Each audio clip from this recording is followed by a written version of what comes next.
Hola, mi nombre es Carlos Andrés Trujillo Abativa, estudiante de séptimo semestre de enfermería, y hoy les vengo a hablar sobre la cascada de coagulación, la cual vamos a ver que son 13 factores, pero de los cuales vamos a hacer uso de 11. Encontramos que tenemos el factor 12, 11, acá hay una interrupción y pasamos al factor 9. Del 9 pasamos al factor 8, del factor 8 encontramos el factor 10, que es la unión que vamos a tener para el factor 7 y el factor 3, y hacia abajo vamos a tener el factor 5, el factor 2 y el factor 1, ¿cierto? Bien, teniendo una vez esta parte, vamos a ver que vamos a tener una vía intrínseca, que es la que nos da el inicio desde el factor 12 al factor 10, ¿cierto? Teniendo en cuenta 12, 11, 9, 8 y 10. Y tenemos una vía extrínseca que va a ser factor 3, 7, 10.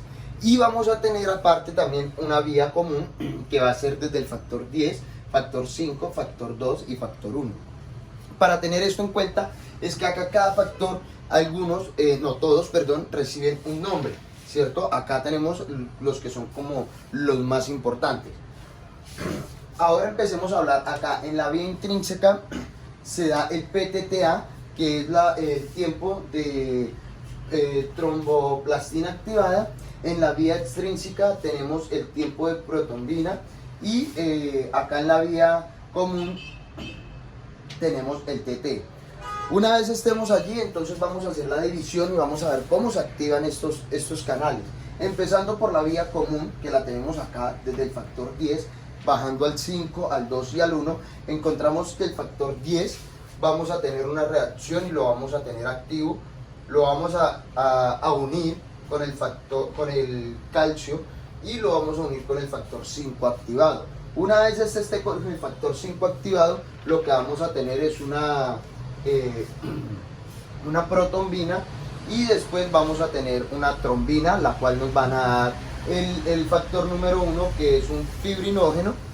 Después de eso vamos a ver que por el lado de la vía extrínseca vamos a tener al factor número 3 activado, el cual nos va a dar el factor número 7, como lo vemos acá en el diagrama, nos va a dar el factor número 7, y una vez se nos activa, nos queda el factor 7 activado.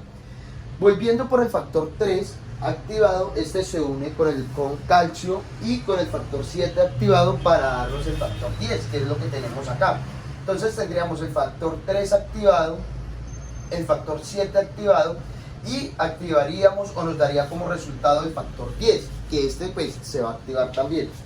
Ya por el lado de la vía intrínseca vamos a tener que el factor número 12 lo vamos por reacciones químicas, vamos a tener que va a dar el factor 12 reactivo o activado. Pasamos al factor 11, que nos vamos al factor 11 activo. De esto luego nos vamos al factor 9 y pasamos al factor 9 activo, luego al 8 activo, y por último, para que nos dé el factor 10, vamos a tener una fosfolípidos,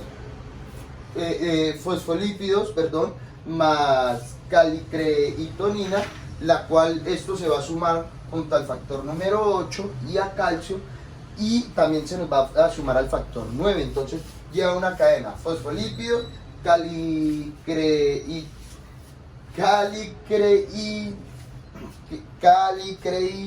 calicreína, se une al factor 8, luego al calcio, y por último se une al factor 9, que ambos tienen que estar activados para que nos dé finalmente el factor número 10.